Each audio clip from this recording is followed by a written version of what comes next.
नमस्कार बंधुरा बेंगली गार्ल रनिता चैनेले आमी रनिता आबार एक नतून भिडियो निये चले एलाम। আমার গলা শুনেই বুঝতে পারছেন আমার শরীরটা খারাপ। হ্যাঁ, এই যে প্রচণ্ড ঠান্ডা পড়ার জন্য না আমার শরীরটা খারাপ, মানে জ্বর হয়েছিল। জ্বরটা বা এখন নেই, বাট শরীরটা এখনও ঠিক হয়নি, তাই গলা শুনে আপনারা বুঝতেই পারছেন শরীরটা খারাপ।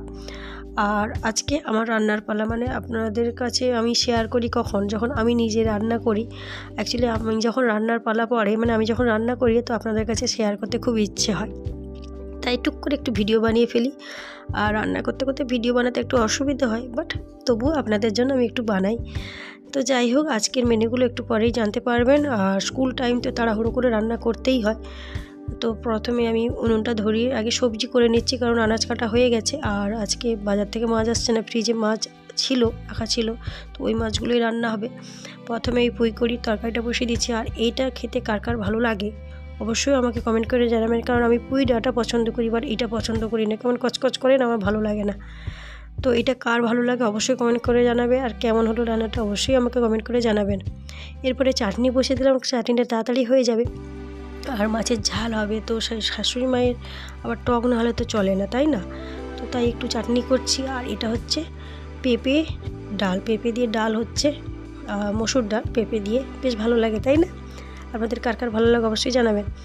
তো মোটামুটি তরকারি রান্না মানে শেষের পথে, রান্না শেষের পথে। আর দেখুন, তখন ঠান্ডা লাগছিল যখন রান্না করছিলাম, এখন আর ঠান্ডা লাগছে না। আসলে শীতকালে যদি উনুনের পাশে বসা যায় সকাল সকাল, দারুণ ব্যাপার, মানে এত আরামদায়ক বলার না। তো ডাল তো কমপ্লিট হয়ে গেছে, এবার মাছ ভাজাটা বসিয়ে দিয়েছি। টুক করে রান্না করে নিতে হবে। তো মাছের ঝাল কমপ্লিট। আর এই যে পুঁই, এটা হচ্ছে পুঁটি মাছ, পুঁই বলছি পুঁটি মাছ, তো আমরা পুঁটি মাছ বলি, আপনারা কি বলেন জানি না, সেটা কমেন্ট করবেন।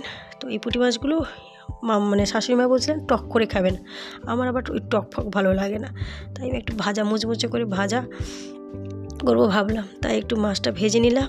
আর মানে মাছ ভেজেছিলাম, সেই সাথে ওই মাছ, সেই তেলে ওই মাছটা ভেজে নিয়েছি। তারপরে মাছের ঝালটা বসিয়ে দিলাম। আর আমার বরেরও না পুঁই মাছের মানে পুঁটি মাছের ভাজা খুব ভালো লাগে। তো রান্না তো শেষ। ভিডিওটি ভালো লাগলে অবশ্যই একটা লাইক করে দেবেন, খুব ভালো লাগলে একটু শেয়ার করে দেবেন। সবাই ভালো থাকবেন, সুস্থ থাকবেন। আজকের মেনুগুলো কেমন লাগলো অবশ্যই আমাকে কমেন্ট করে জানাবেন। আবার নতুন ভিডিও নিয়ে খুব তাড়াতাড়ি আমি আসছি। Tata, bye bye.